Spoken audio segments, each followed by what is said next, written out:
Assalamualaikum warahmatullahi wabarakatuh.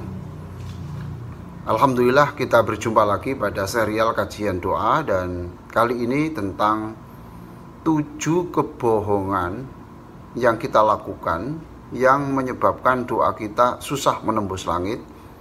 Dikatakan oleh ahlul hikmah, orang bijak, dalam kitab Tanbihul Ghafilin tulisan Syekh Abu Laith As-Samarqandi. 7 kebohongan itu saya singkat dalam kata hanya 2 namamu. Yang pertama, hamba. Anda menyebut bahwa Anda itu budaknya Allah, hamba Allah. Tetapi tindakan Anda itu tidak mencerminkan Anda sebagai budak, tetapi seperti seolah-olah sebagai tuan. Yang namanya budak itu tawadhu.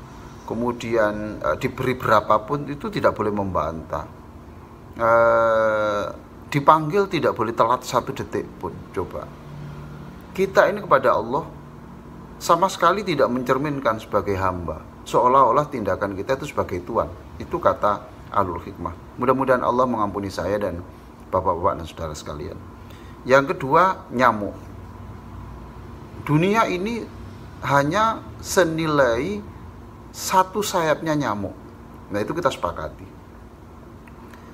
Tetapi dalam tindakan Anda kok kelihatan sudah puas gitu dengan prestasi dunia dan tidak ada usaha untuk prestasi akhirat.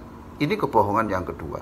Jadi Anda katakan dunia ini hanya seperti 1 sayapnya nyamuk, tapi ternyata Anda sudah puas dan tidak ada usaha untuk prestasi akhirat. Itu yang kedua. Kebohongan yang ketiga, dunia. Dunia ini kalau Anda katakan dunia tidak penting, akhirat penting, salah. Kalau Anda katakan dunia penting, akhirat tidak penting, super salah. Kalau Anda katakan dunia penting, akhirat penting, juga salah. Berarti Anda menyetarakan antara nilai dunia dan akhirat. Yang terbaik, yang paling benar adalah walal akhiratu khairul laka minal ula. Dunia ini penting dan kita harus melakukan sesuatu yang besar, dan akhirat itu jauh lebih penting.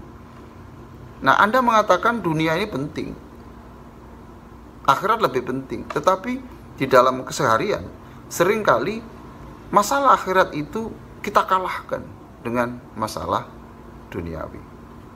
Kebohongan yang keempat, Al-Quran. Al-Quran kita baca berjuz-juz, khatam berkali-kali, bahkan sebagian dihafal. Tetapi cara bicaramu, cara bicara Anda, makan, minum, dan pergaulan Anda kok tidak mirip dengan Al-Quran. Itu adalah kebohongan yang keempat. Kebohongan yang kelima, Nabi. Anda mengaku sebagai pengikut Nabi. Anda mengaku sebagai pengikut Nabi, tapi kok tidak mirip dengan Nabi? Tidak mirip. Kalau sama susah lah. Kok tidak mirip? Kok tidak mirip? Ada sebagai pengikut Nabi, katanya cinta Nabi, meniru Nabi. Tapi mana? Anda sebagai seorang suami tidak seperti bagaimana Nabi sebagai seorang suami. Anda sebagai seorang istri kok tidak seperti Nabi akhlaknya. Anda sebagai seorang ayah, sebagai seorang pekerja, sebagai seorang pemimpin, subhanallah. Jadi kita ini mengaku sebagai pengikut Nabi, tapi gambar kita itu kok jauh dari gambarnya Rasulullah SAW. Allahumma sholli ala Muhammad.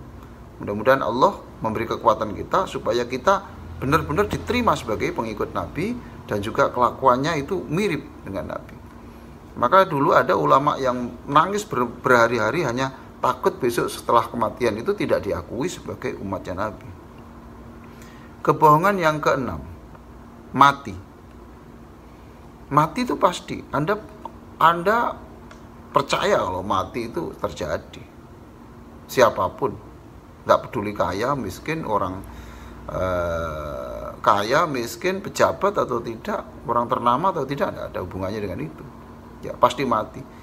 Tetapi apa yang Anda lakukan itu seperti kok tidak ingat mati gitu ya. Seperti tidak ingat mati. Itu kebohongan yang keenam. Kebohongan yang ketujuh adalah murka. Anda tahu bahwa Allah pasti murka dengan dosa-dosa Anda. Pasti Anda tahu bahwa akibat dosa itu Allah murka.